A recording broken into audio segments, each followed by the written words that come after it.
could understand not running into merchants or adventurers, but no bandits? Come on. This isn't the highway, said Fran. What do you mean? This is a detour.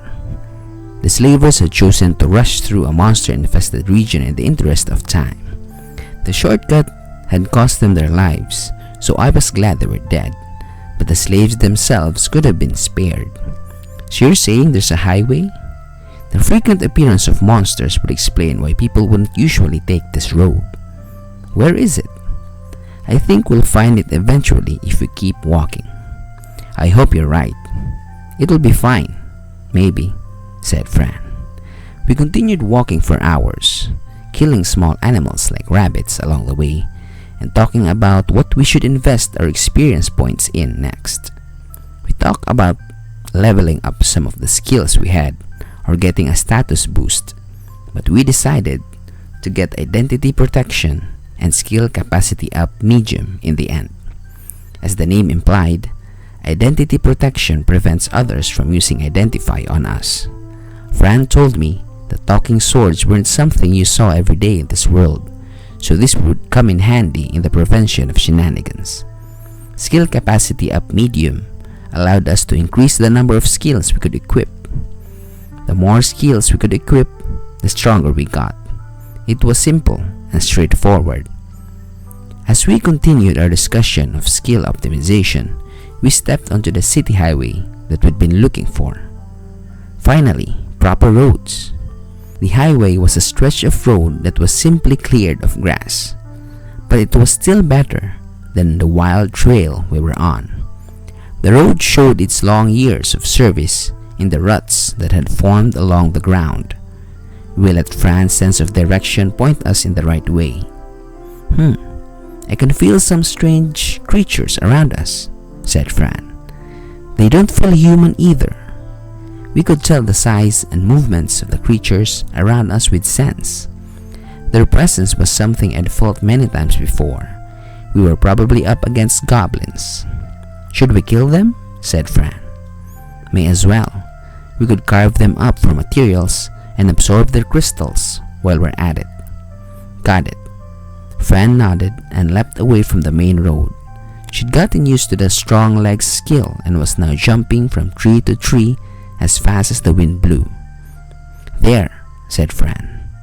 The 3 goblins were hidden away in some bushes next to the highway. They were going to ambush whoever was unfortunate enough to pass them by. Fran cancelled her presence, silently positioned herself behind one of them, and struck. One of them crumpled from a clean slash down their back. She proceeded to cut down the remaining 2 with upward slashes. Her movements were much more fluid now that she was getting accustomed to her skills. The goblins didn't know what hit them, and the battle was over before any of their dead bodies hit the ground. Teacher, take care of the rest, said Fran. Sure thing. I absorbed the goblins' crystals and carved off their horns for later use. Apparently, Fran had heard somewhere that goblin horns were used for materials. I proceeded to toss their dead bodies into the pocket they mentioned. It would have been bad if their corpses attracted some big monsters to the highway. Teacher, there's a goblin there too. There's more of them? What should we do? Said Fran. They're on the way, so let's hunt them down. Okay. Fran leapt into action again. But what greeted her was something neither of us had expected. Damn it!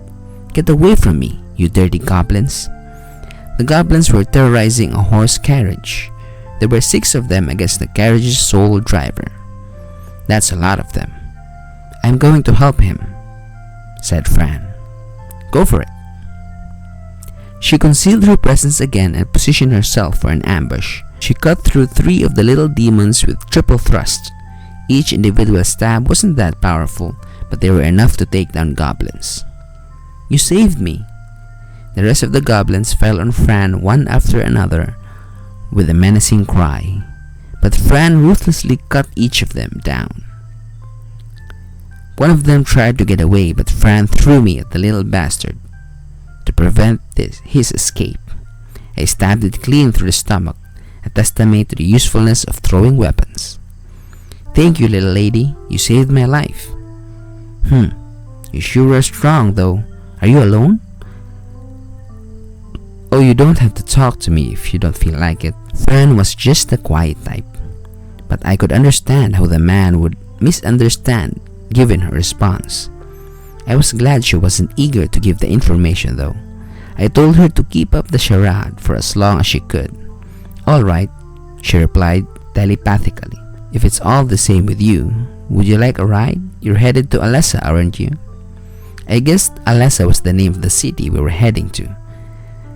As kind as the man looked, he was quite shrewd as well. He would give us a ride to Alessa as payment for killing the goblins, but he would in effect be getting a bodyguard too. We wanted information, so we were going to take him up on his offer. But I needed to remind him that saving his life wasn't cheap. I told Fran what to say to him.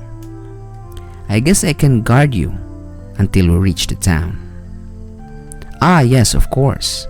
The man could only let out a wry smile. I'll waive my protection fees if you tell me what I need to know. Very interesting, young lady. Alright, hop in. My name is Randall. What's yours? Fran. Then my life is in your hands, young Fran. I made sure to take out the goblin horns before we got into the carriage.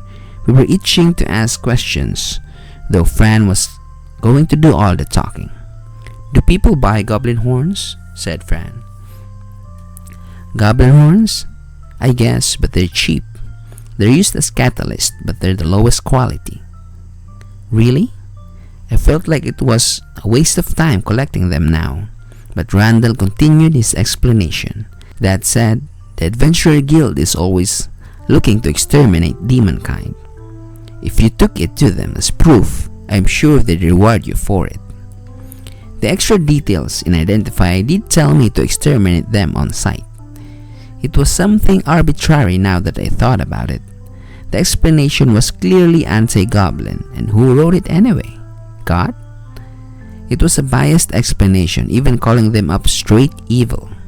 Surely the goblin themselves thought they were in the right, and us humans to be evil. Then again, that explanation only showed up after I already killed a bunch of them. If the explanation had described them as good, merry folk who happened to look terrifying, then I would have immediately felt bad about killing them. I only felt justified in killing them because the Identify screen told me they were evil. You could say I had an obligation to hunt them down because of it. But then, someone could have rigged the Identify descriptions to pit me against the whole of demonkind. Did God really wrote those?